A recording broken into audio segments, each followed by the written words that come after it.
하늘교회 영상예배 오신 여러분들 주의 이름으로 환영합니다. 어렵고 힘든 중에도 잊지 않고 이 예배할 수 있는 귀한 시간을 허락하신 우리 주님께 감사드립니다. 오늘도 변함없이 신령과 진정한 마음으로 하나님 앞에 나아가는 우리 하늘교회 식구들 다 되시기를 주의 이름으로 소망하고 축원해 드립니다. 하늘교회 카톡방과 교회 웹사이트에 공지된 주소로 매 주일 9시부터 우리 영상 예배에 참여하실 수 있겠습니다. 어렵고 번거롭지만 빠지지 않고 꼭 참여해 주셔서 주일 성수하시는 우리 하늘교회 식구들 되시기를 부탁드립니다.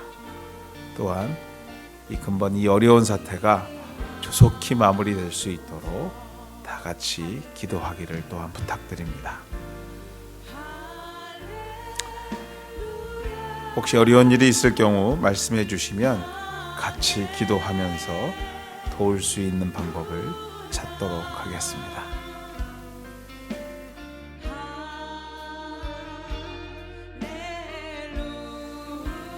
헌금을 위해서 기도하겠습니다. 하나님, 이 어려운 중에도 주의 은혜에 감사해 믿음으로 구분하여 하나님께 드립니다. 드리는 손길 위에 축복하셔서 가정과 기업을 지켜주시고 이 땅에 사는 동안 주의 이름으로 충만하신 은혜를 경험하며 또 그 은혜로 세상을 섬기는 우리 하늘교회 식구들 다 되게 도와 주시옵소서. 귀한 물질 하나님 나라를 위하여 쓰여지게 하시며 또 이웃과 선교지를 위하여 쓰여지게 하여 주시옵소서. 감사하며 이 모든 말씀 예수님의 이름으로 기도드렸습니다. 아멘. 드려진 헌금은 모아두셨다가 우리가 다 같이 모여서 예배드리는 그 예배 현장에서 하나님께 드리겠습니다.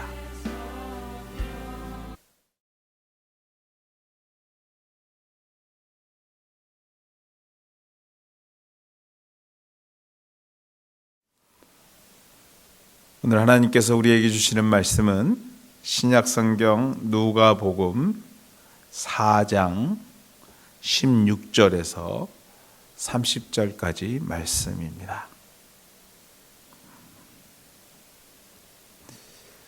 예수께서 그 자라나신 곳 나사렛에 이르사 안식일에 늘 하시던 대로 회당에 들어가사 성경을 읽으려고 서심해 선지자 이사야의 글을 들이거늘 책을 펴서 이렇게 기록된 데를 찾으시니 곧 주의 성령이 내게 임하셨으니 이는 가난한 자에게 복음을 전하게 하시려고 내게 기름을 부으시고 나를 보내사 포로된 자에게 자유를 눈먼 자에게 다시 보게 함을 전파하며 눌린 자를 자유롭게 하고 주의 은혜의 해를 전파하게 하려 하심이라 하였더라.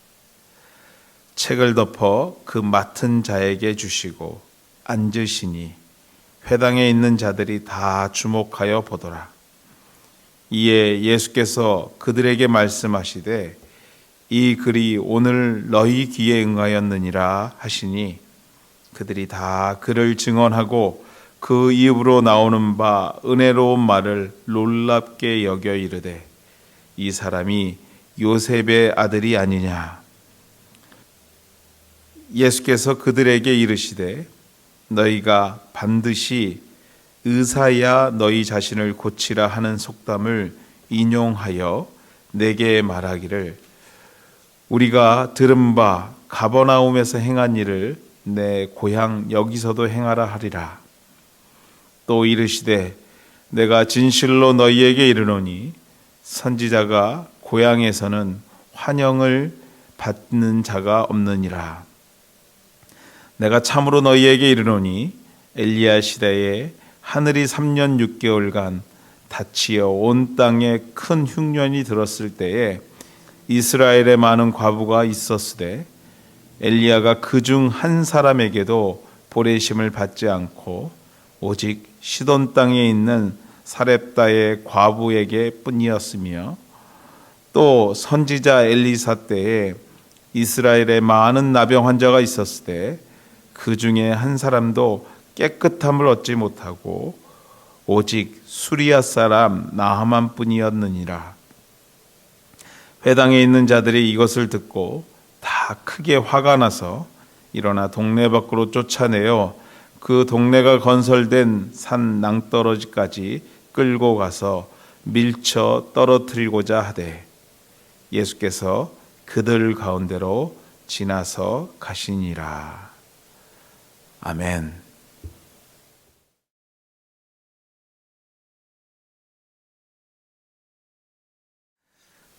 고향이라는 제목 가지고 오늘 여러분과 말씀 나누기를 원합니다.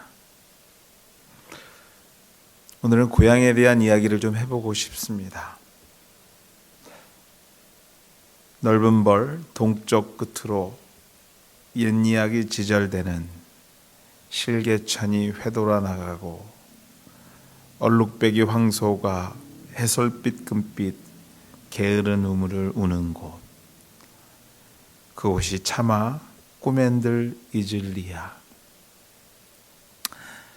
시인 정지용의 향수라는 시의 한 대목입니다. 꿈에서도 잊지 못할 고향이 있으십니까? 꿈에서도 잊지 못하게 그립고 정든 곳, 가족이 있으며 친구가 있고 그들과 함께했던 추억이 있는 곳이 일반적으로 생각하는 고향의 의미입니다. 그래서 다시 찾고 싶고 그곳으로, 그 시간으로 되돌아가고 싶은 것입니다. 고향의 사전적 의미는 다음과 같다고 합니다.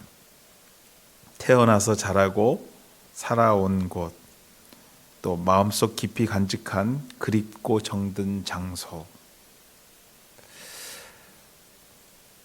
제가 태어난 고향은 서울입니다.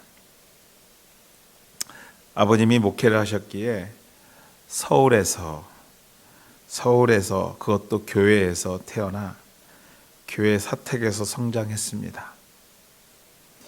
그래서 마음 깊이 간직한 그립고 정든 장소의 의미에서 고향을 생각해 보면 저의 고향은 교회입니다. 여러분의 고향은 어디십니까? 다들 생각이 나고 그립고 정든 곳이 있을 것입니다. 그렇다면 예수님의 고향은 어디일까요? 성경은 예수님의 고향을 나사렛이라 기록합니다. 나사렛은 예수님의 고향입니다.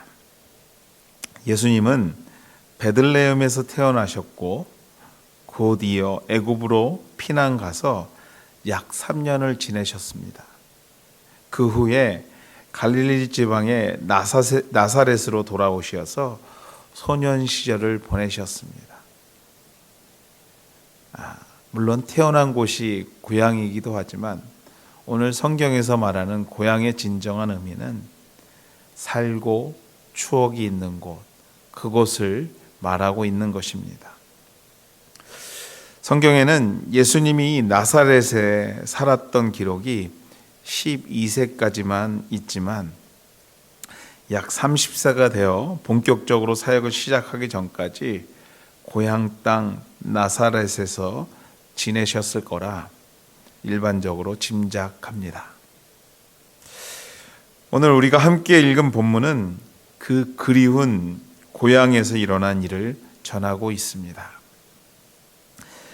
예수께서 고향 땅 앞집, 뒷집, 옆집, 형님, 동생, 부모님을 모아두고 마을 성전에서 말씀을 전하셨던 모습을 상상하게 하는 말씀이 오늘 본문입니다. 그때의 예배 분위기를 좀 더 살펴보면 이렇습니다. 22절 말씀입니다. 그들이 다 그를 증언하고 그 입으로 나오는 바 은혜로운 말을 놀랍게 여겨 이르되 이 사람이 요셉의 아들이 아니냐.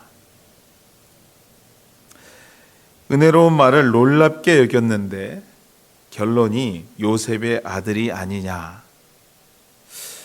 결론을 볼 때 이 말씀에 속뜻이 있는 듯 보입니다. 그 속뜻을 좀 상상해 보면 이렇지 않을까 생각해 봅니다. 저 친구 우리 앞집에 목수 요셉의 큰아들이야. 야, 잘 컸네. 말도 잘하네.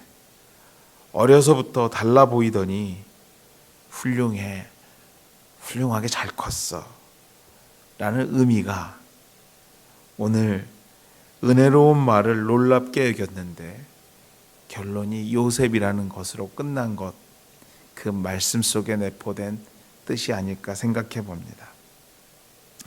그렇다면 이러한 반응을 보이는 고향 땅 이웃을 본 예수님의 반응은 어떠했을까? 본문 23절 말씀입니다. 예수께서 그들에게 이르시되 너희가 반드시 의사야 너 자신을 고치라 하는 속담을 인용하여 내게 말하기를 우리가 들은 바 가버나움에서 행한 일을 내 고향 여기서도 행하라 하리라. 유대 사람에게 내려오는 속담이 있었습니다. 남의 병을 고치는 사람은 먼저 자신의 병을 고쳐야 한다는 속담이었습니다. 이 속담이 주는 교훈은 긍정적인 교훈이 아닙니다. 그 속뜻은 이러한 내용이 있습니다. 의사야, 남 신경 쓰지 말고 네 병이나 고쳐. 다른 거 신경 쓰지 말고 네 가정이나 챙겨. 즉 오늘 예수님의 말씀을 들었던 마을 사람들의 그 속내가 바로 이 속담에 묻어 있는 것입니다. 예수야, 말하지 말고 이웃 마을에서 행했다라는 기적이나 우리에게 보여줘. 그러면 우리가 조금 요셉의 아들이 아니라 하나님의 아들로 볼 수 있지 않을까? 라는 빈정이 섞인 마을 사람들의 반응.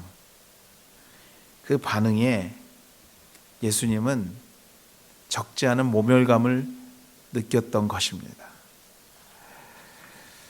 모르긴 몰라도 사역 초기에 여러 마을을 지나 이곳 고향 땅 일정이 정해지고 말씀을 준비하는 과정에서 여러 가지 기대와 생각이 교차했을 것입니다. 그러나 24절입니다. 또 이르시되 내가 진실로 너희에게 이르노니 선지자가 고향에서 환영을 받는 자가 없느니라. 그렇게 그립고 가고프고 보고프던 고향에서 만난 이웃, 그들에게 좀 더 좋은 말씀으로 좀 더 깊은 뜻을 전하고 싶었지만 결국 얻게 된 결론이 고향이 가지고 있는 한계를 극복하지 못함을 보게 됩니다. 예수님은 이전보다 강한 어조로 그들을 비판하고 지적합니다. 왜냐하면 그 정도로 사랑했기 때문에 그렇습니다. 고향 땅 사람들을 사랑했기에 오늘 강하게 그들을 비판합니다. 엘리야 시대에 3년 6개월간 큰 흉년이 들었을 때 그때를 기억해 보아라. 하나님의 나라 이스라엘 땅에 밥 먹지 못하는 과부가 참으로 많았지만 그들을 구원한 것이 아니라 이방 땅 시돈으로 엘리야를 보내서 사립다 과부의 집을 구원했던 그 사건을 너희가 기억해 보아라. 또 엘리사 때에 이스라엘에도 많은 나병 환자가 있었지만 많은 환자들이 있었지만 그 중에 한 사람도 깨끗함을 얻지 못하고 오직 한 사람 수리야 사람 나아만뿐만이었다. 그 사람만 고치셨다. 왜 그랬을까? 왜 그랬을까? 바로 지금 당신들의 모습들 같았기 때문입니다. 라고 지적하고 비판하셨던 것입니다. 결국 예수의 이러한 비판에 격분한 고향 사람들에 의해서 예수는 죽음의 위기에까지 몰리게 됩니다. 그 위기 속에서 간신히 벗어난 장면을 본문은 이렇게 기록합니다. 29절에서 30절까지 말씀입니다. 회당 안에 있던 사람들 모두가 그 말에 화가 났다. 그들은 예수를 내몰아 동네 밖으로 쫓아낸 다음 동네 끝에 있는 벼랑으로 끌고 가서 그를 밀쳐 죽이려고 했다. 그러나 예수께서 그들에게서 벗어나 자기 길을 가셨다. 오늘 우리가 읽지는 않았지만 아이러니하게도요, 이러한 사건이 있은 직후에 맞이하게 되는 안식일에 옆 동네 가버나움에서 말씀을 전하시고 귀신 들린 사람을 고치시는 이적을 베푸시게 되는데, 이 이적 가운데 쫓겨나는 귀신들의 고백이 이렇습니다. 아, 나사렛 예수여, 우리가 당신과 무슨 상관이 있나이까? 나는 당신이 누구인 줄 아나이다. 정작 나사렛 사람에게는, 고향 사람에게는 예수는 말 잘하는 요셉의 아들, 그 이상도 그 이하도 아니었는데, 쫓겨나는 귀신은 예수가 하나님인 것을, 하나님의 아들인 것을 알아본 것입니다. 제일 가까이에서 잘 알아보아야 하는 사람들은 보지 못하고 쫓겨나는 사탄이 알아보는 현실, 참 아이러니하고 재미있지 않습니까? 사랑하는 하늘가족 여러분들, 예수님이 왜 고향 땅에서 배척당하고 무시당했던 이야기를, 어찌 보면 치부에 가까운 이야기를 성경에 남겨 오늘 우리에게 전하는 것일까요? 사실 좋은 얘기만 기록하고 이적만 기록해도 지면이 모자랄 것인데, 굳이 30절 말씀처럼 예수께서 그들 가운데로 지나가시니라. 사실 성경이기에 이렇게 아름답게 표현하고 있지만, 오늘 우리의 말대로 표현하자면 예수께서 간신히 도망가신 이야기를 기록한 것입니다. 그것도 고향 땅에서 말입니다. 그렇습니다, 여러분들. 왜 주님은 이런 치부에 가까운 이야기를 성경을 통해서 우리에게 전하고 계시는 것일까? 왜 그러는 것일까? 맞습니다. 본문은 우리에게 분명히 주시고자 하는 주의 교훈이 담겨져 있습니다. 바로 익숙함에 관한 교훈입니다. 익숙함에 관한 교훈. 그 첫 번째 익숙함에 관한 교훈이 바로 익숙한 복음입니다. 익숙한 복음.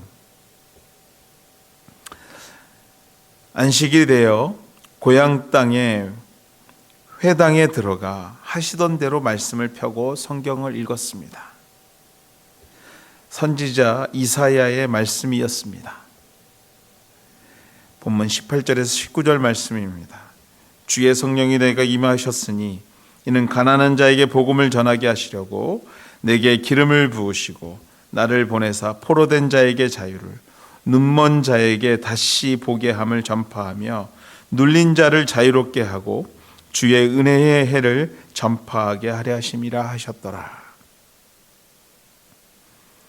모든 것이 하던 대로 진행된 것처럼 보이지만 실상은 정말 특별한 자리였습니다.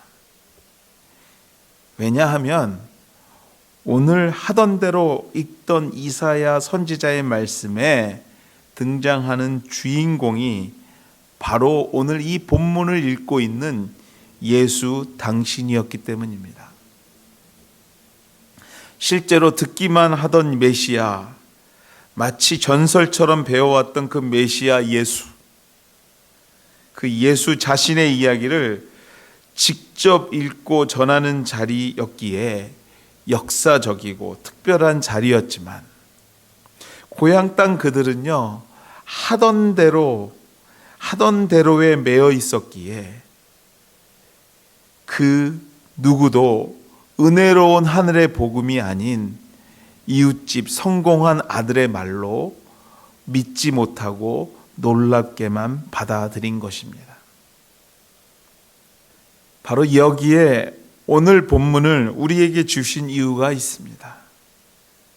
너무나 익숙하고 매 주일 하던 대로 진행된 예배 가운데 주시는 은혜, 살아있는 하나님의 말씀이지만 전하는 자의 부족함과 듣는 자의 익숙함으로 그 축복이 온전하게 전해지지 않았던 우리의 예배를 기억해야 할 줄 믿습니다. 저는 감히 생각하고 회개합니다. 오늘 우리가 하던 대로의 예배의 일상을 하지 못하는 현실을 경험하게 된 이유 중 하나는 바로 익숙한 예배를 벗어날, 너무도 익숙한 복음의 감격을 벗어날 기회를 주시는 의미가 있다고 저는 믿습니다. 그리고 회개합니다. 사랑하는 하늘가족 여러분들, 결코 하던 대로 해왔던 예배가 결코 주님의 은혜 없이는 지속될 수 없음을 기억하고 고백해야 될 줄 믿습니다. 근본 기회를 통해 기존에 가지고 있었던 익숙함의 틀에서 벗어나 오늘 각각의 가정에서 드려지는 예배를 시작으로 우리가 다시 만나 드릴 예배, 또 하나님 나라 가기까지 드려지는 예배가 날마다 새롭고 감격이 넘치고 은혜가 넘치는 예배로 변화되는 일이 우리 가운데 일어나기를 원하시는 예수의 마음을 깨닫게 되는 주일 되기를 주의 이름으로 축원해 드립니다. 그렇습니다, 여러분들. 근본 기회를 잘 활용해야 합니다. 아니, 근본 기회를 통해 고향 같은 익숙함에서 벗어나 간절함이 회복되고 열심히 회복되는 기회로 삼아야 될 줄 믿습니다. 이것이 고향 땅 예수의 경험을 기록으로 남겨주신 주님의 마음인 것을 우리가 찾아내고 믿어야 될 줄 믿습니다. 사랑하는 여러분들, 너무나 익숙하고 너무나 편안했던 우리의 예배의 자리, 그 자리가 그리워지고 간절해지신다면 오늘 다시 한번 이 말씀을 우리가 기억해야 됩니다. 이 주신 말씀을 기억해야 됩니다. 결코 하던 대로 해왔던 예배가 아니라 그 어디서 드려진 예배라 할지라도 살아있는 주의 말씀이 우리의 삶을 다시 한번 새롭게 하고 일으키시는 귀한 역사가 경험되는 예배를 드려야 될 줄 믿습니다. 두 번째 익숙함의 문제는 바로 익숙한 사람입니다. 본문을 통해서 주시고자 하는 두 번째 의미는 사람에 관한 교훈입니다. 그것도 고향 사람에 관한 것입니다. 언제 봐도 기억이 나고 반가운 사람, 바로 이러한 사람이 고향 사람 아닙니까? 이렇게 좋은 의미의 고향 사람의 의미가 있는가 하면 오랜 시간 함께 했던 만큼 그 시간이 주는 어려움 또한도 있습니다. 사실 이 어려움은 소위 말하는 나쁜 기억에서, 경험에서 오는 어려움도 있지만 그보다도 익숙함에서 오는 어려움을 말하는 것입니다. 아주 나쁜 기억이나 경험이 있다면 아예 안 만나면 되는데, 그냥 평범하게 날마다 만나고 어떻게 살아온지도 알고 그 사람과 약간의 좋은 추억도 있는 데서 오는 한계, 그것을 말하는 것이라 표현하는 것이 좋을 것 같습니다. 본문의 예수, 그 예수가 좋은 예일 수 있습니다. 예수 태어날 때 동네에서 소문이 자자했지. 아빠는 목수였어. 12살 때였던가 한번 잃어버렸는데 예루살렘 성전에서 찾았다고 해요. 근데 말이야, 그 성전에서 그 어른들과 엄청난 이야기를 했대. 여하튼 그 후로 말썽 부리지 않고 잘 커서, 오늘 봐, 저렇게 훌륭하게 놀랍게 말도 잘하잖아. 뭐가 돼도 될 것 같아. 그렇지? 바로 나사렛 사람의 한계였습니다. 메시아를 볼 수 없었던 이유 중에 가장 큰 이유가 여기 있었다고 해도 틀리지 않을 것입니다. 결국 예수는 고백합니다. 선지자가 고향에서 환영을 받는 자가 없다. 혹시 여러분 주변에 메시아는 없나요? 이단을 찾으라는 것이 아닙니다. 너무도 익숙하고 가깝기에 정말 메시아 같은 가치가 있는 그 사람의 가치를 잃어버리고 과소평가하는 우를 범하고 있지는 않느냐고 묻고 싶은 것입니다. 모르긴 몰라도 가장 많이 우를 범하는 것이 가족, 바로 고향 같은 가족 사람들일 것입니다. 매일 보고 매일 같은 밥상에서 밥을 먹고 있기에 그 사람의 가치를 혹시 너무도 모르고 무시하고 계시지는 않으십니까? 요즘 같으면 너무도 붙어 있을 수밖에 없어서 더욱더 지겹게만 느껴지고 계시지는 않으신지요? 저는 하나님께서 우리의 가족, 이 가족 고향 같은 사람들의 가치를 재평가할 기회를 주시고자 근본 사태를 주셨다고 감히 생각해 봅니다. 가깝기에 생각하지 못했다면, 항상 옆에 있기에 생각하지 못하고 지나쳤다면, 이번 기회에 주의 이름으로 회개하고 그 중요함을 다시 한번 깨닫게 되는 우리 하늘 가족들 되시기를 주의 이름으로 소망하고 권면해 드립니다. 하나님은 나로 통해 가족에게 역사하시며 가족을 통해 나에게 역사하시는 분임을 믿어야 할 것입니다. 예수의 고향 나사렛 사람들은 예수를 단순한 요셉의 아들로 보았기에 거기서 모든 것이 멈춰 버렸습니다. 물론 우리의 가족을, 이웃을 신으로 보자는 것이 아닙니다. 하나님께서 그 사람을 나의 주변에 가깝게 주신 이유를 다시 한번 생각하고 그 가치를 가볍게 여기지 않는, 그 가치를 중요하게 여기는 귀한 시간으로 한번 생각해 보자라는 것입니다. 우리의 아빠, 엄마, 아들, 딸, 옆집의 그 아저씨, 아줌마, 옆집의 그 아이, 하나님께서 우리에게 주신 또 다른 형태의 메시아들이지 않을까요? 메시아처럼 중요한 분들이 아닐까요? 그 가치를 발견하고 감사하는 것 위하여 오늘 본문의 이야기를 우리에게 주시고 있지 않냐라는 것입니다. 사랑하는 우리 하늘가족 여러분들,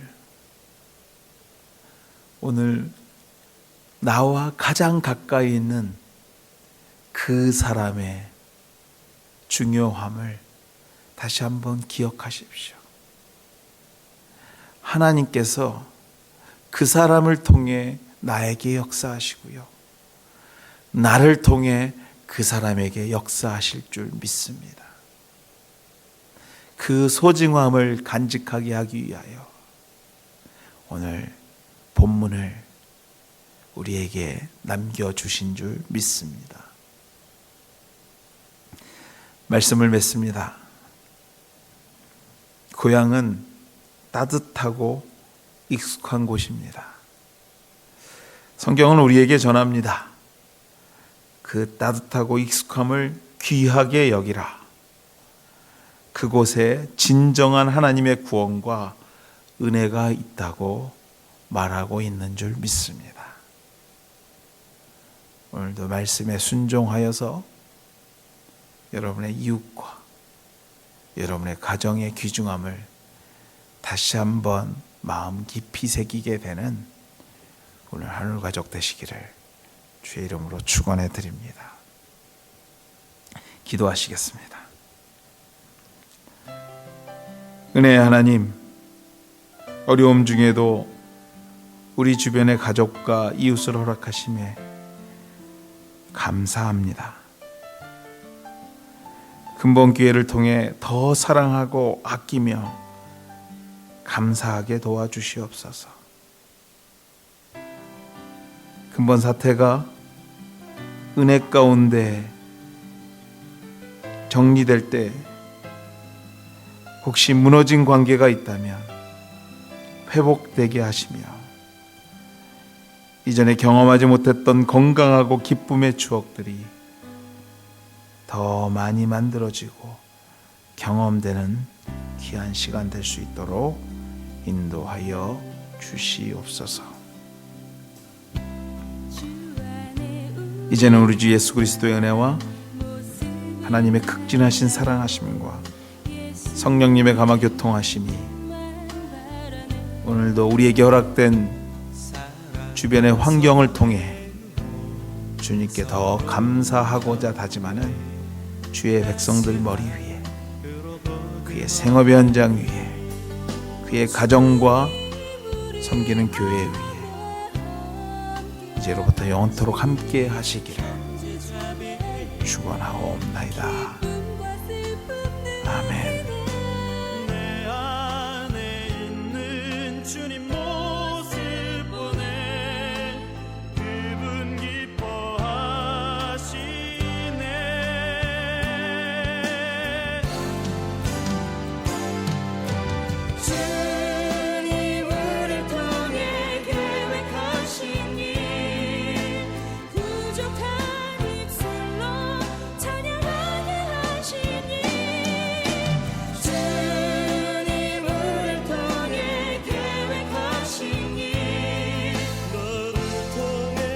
시